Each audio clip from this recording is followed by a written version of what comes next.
We have for a Ghana and a celebrity our 68th Independence Day. Na very very interesting.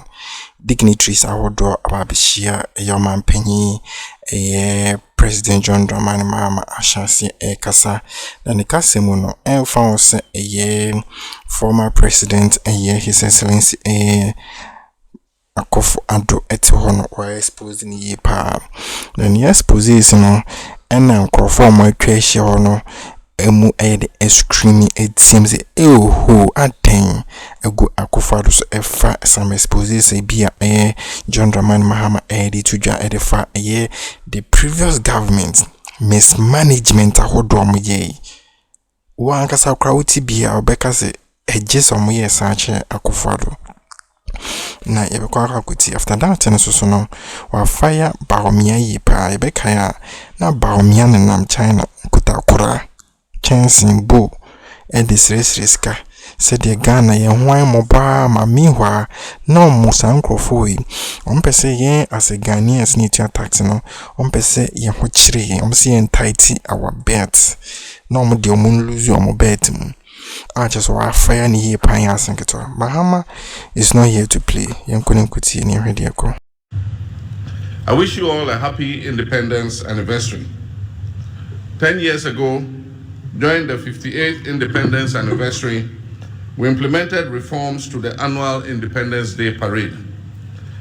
This reform eased the burden of thousands of school children who march, sparing them from hours of standing in the scorching sun. They formed up on the parade ground only when it was time for their march past and presidential acknowledgement. A few years ago, the previous administration also implemented reforms, deciding to rotate the hosting of Independence Day celebrations among the regions of our country. This initiative was intended to bring the celebration closer to all our people. Unfortunately, this year we are constrained not only to interrupt the celebrations rotation amongst the regions, but also to hold it on a scaled-down version here at the forecourt of the presidency instead of the traditional Black Star Square.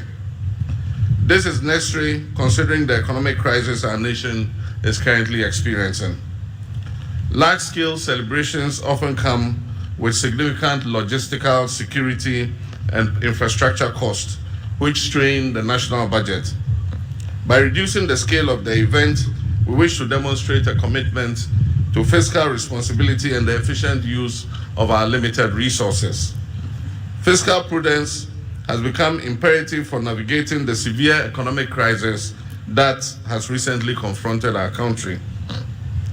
The state spent 15 million Ghana cedis on last year's celebration in Koforidua and spent 13.7 million cedis on the previous year's celebration in Ho in the Volta region.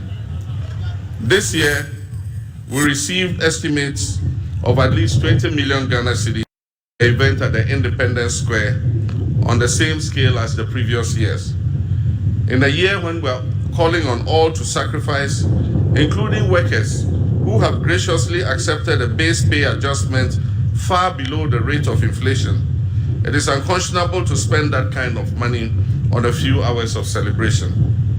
Today's event would save us 95% of the estimated cost of the event. Nonetheless, this scaled-down celebration does not diminish the importance and significance of this occasion in any way. Ghana's independence is the single most important event in our history, as it sets out us on the path of nationhood. It is even more significant because it lit the flame of independence in sub-Saharan Africa by inspiring other countries yoked to colonial exploitation to seek independence and self-determination. This day must therefore always be commemorated, but when reality calls for a different approach, we must heed it and act accordingly. Moreover, hosting the celebration here at the presidency preserves the symbolic essence of Independence Day while demystifying the seats of government. Fellow compatriots, Independence Day celebrations serve as an opportunity for us to remember our nation's struggle for freedom and to honor the sacrifices of our forebears who led that struggle for self-rule. It reinforces our national identity, our unity and patriotism, while offering a moment for reflection on our progress and the challenges ahead.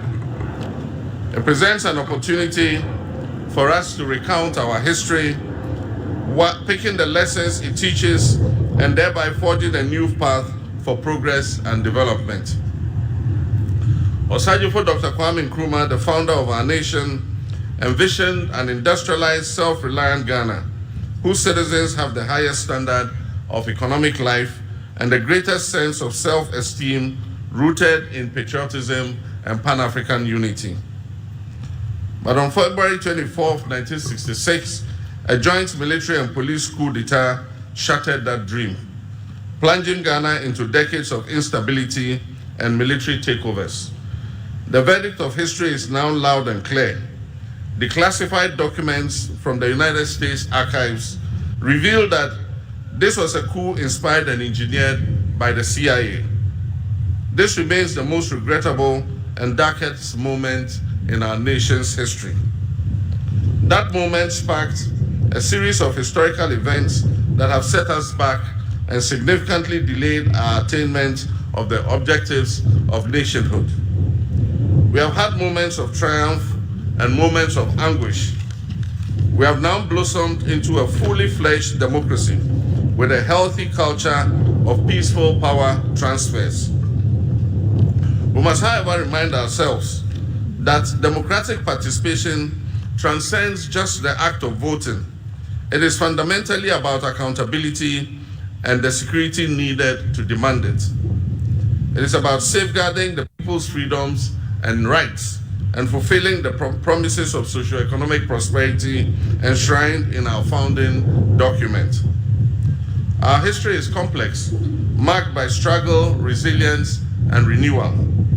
But through it all, one truth stands firm. The unbreakable will of the Ghanaian people has ensured that no matter the twists and turns, our democratic spirit endures and our destiny remains in our own hands. While we reflect on our journey, we must also review our standing today. We must assess our economic outlook, education and human resource development, natural resource management, national security, and our governance arrangements. It is essential for us to conduct a thorough review of our healthcare system, agriculture and food security, infrastructure and urban development, and the role of science, technology, and innovation.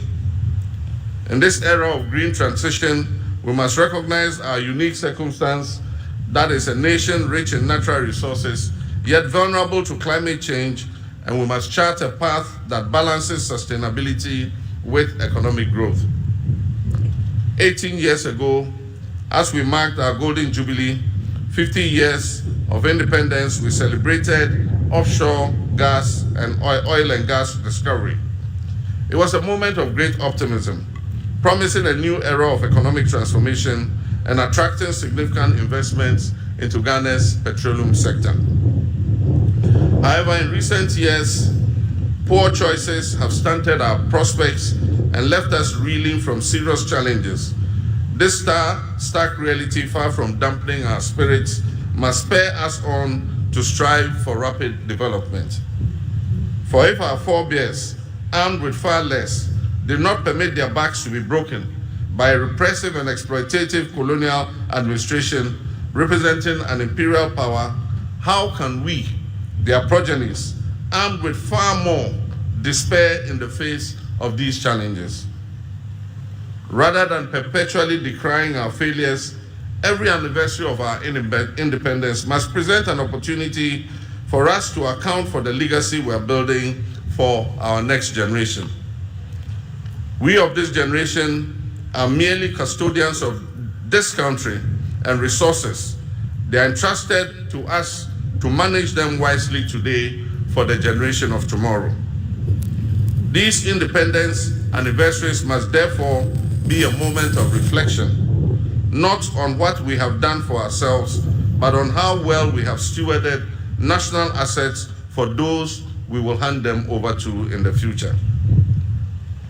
Our story cannot be one of missed opportunities. It must be one of continued effort to achieve far more than we can boast of now. Posterity will not accept our failures or take them kindly. As President, I'm committed to providing the bold leadership and the clarity of vision that is needed to navigate the turbulent economic waters we're sailing in currently, while safeguarding our future. Discussions about our independence often highlight our reliance on imports, on donor aid, and IMF bailouts as signs of continued dependence. This reminder is repeated so often that while undeniably real, it risks becoming a cliché. Yet the entire efficacy of this reminder lies not in just repeating it, but in our willingness to take decisive action. Actions that will break the chain of dependency, not just the empty rhetoric of an Africa that is beyond aid. Proclaiming self-reliance while marching straight back to the donors, into the hands of the donor agencies, begging bowl in hand, is really meaningless. To break this cycle of dependence and reset our economy, my administration is formulating policies based on fiscal discipline and living within our means. We're striving to expand our economy to yield prosperity for all. And to do this, we must look within and make sure that we're raising revenue domestically. This administration is working to implement the 24-hour economy program to ensure that our economy never goes to sleep. This will allow us to create the necessary job expansion, boost productivity, increase our exports capacity and trade footprint, and also reduce our dependence on foreign aid. The US $10 billion Big Push initiative will also modernize our infrastructure. It will create jobs, it will stimulate local industry, ensuring that our development is driven from within rather than funded from outside. Agriculture remains our biggest opportunity to reduce import dependence. With over $2 billion spent annually on food imports, the Agriculture for Economic Transformation agenda is structured to strengthen local agribusiness and ensure food security. The Feed Ghana program will drive mass food production and stabilize food prices. At the same time, the Poultry Farm to Table initiative, otherwise referred to as Nkukong Kete program, will boost domestic poultry production and processing to directly address our 95% reliance on imported poultry products. The success of these policies depend on active citizen participation, particularly from our young people. The AgriNext program will equip 30,000 young people with land, training, and agribusiness opportunities. Farmers Service centers in every district will provide access to mechanization services, quality seeds, and fertilizer to boost local food production.